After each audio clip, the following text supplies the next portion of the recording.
Wanted to make a short video before I head out to the range. I'm going to take these two pistols, two Glocks out to Camp Atterbury today, do some shooting, and just wanted to go over things a little bit. One's new, actually they're both new. I talked about the 29 a little bit. I also bought a Glock 17 recently.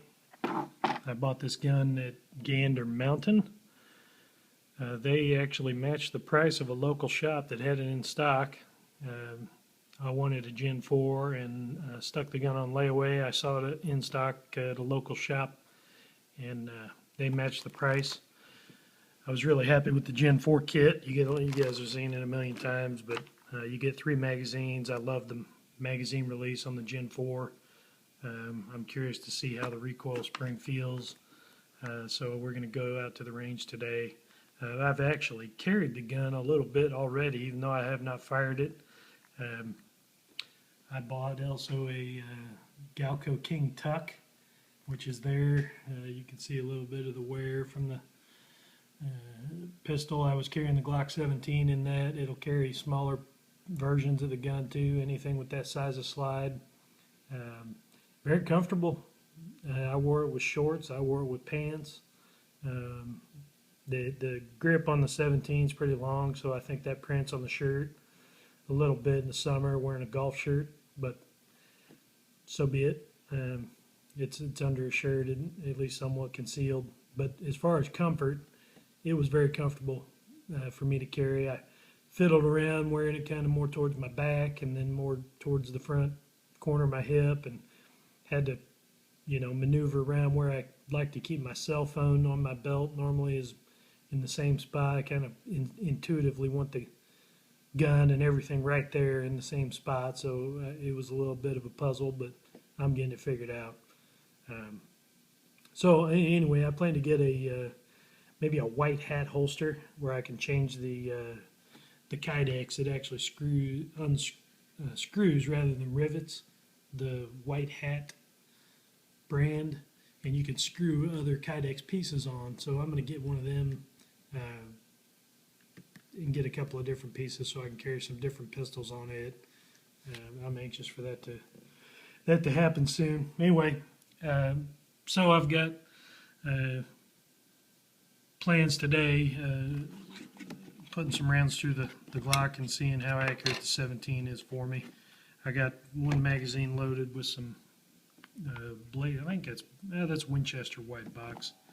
This mag's empty.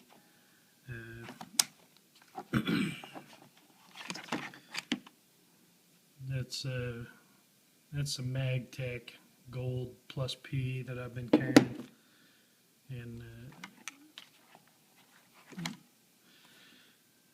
anyway, we're gonna get out to the range and give it a few rounds today, and I'll show some targets. You can see how it was. I'm going to shoot some Blazer brass through it. I'm going to shoot some Winchester white box, and then probably shoot a few rounds of the MagTech too, just to make sure it runs good. That's the first pistol I'll be taking. The second one here is the 29 I had in the other prior video. I'd like this to be my carry gun.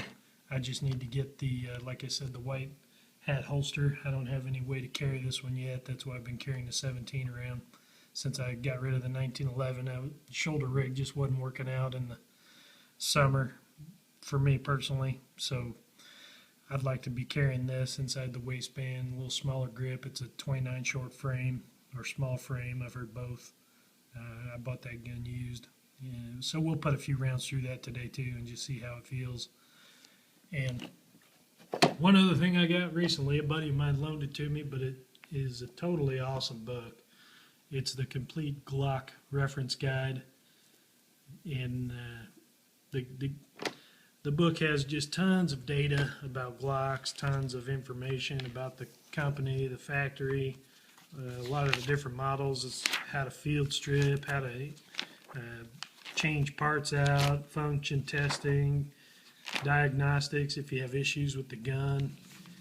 A lot of really good big pictures. It's all black and white, but really good illustrations of how to make changes, how to disassemble, reassemble the entire gun, parts list, interchangeability. It also goes in depth about some torture testing they did on a Glock 23. I have, like I say, I briefed through and read a lot of the sections, and I intend to make some improvements on my pistols. So my friend loaned me the book along with the magazine, and American Handgunner. He's talking about going to the Union Station Museum out there and seeing the Browning Museum. There's a good article in here about that he wanted me to read. Good friend of mine, good gun guy, and a lot of experience, more than me, so I just take in whatever he has to share. So anyway, more to come later. I'm going to head out to the range right now, and I'll try to get some video of myself shooting here. I'm working on all my gear, working on ways to get the camera mounted to observe other stuff. So we'll see how it goes, and I'll report later. Thanks.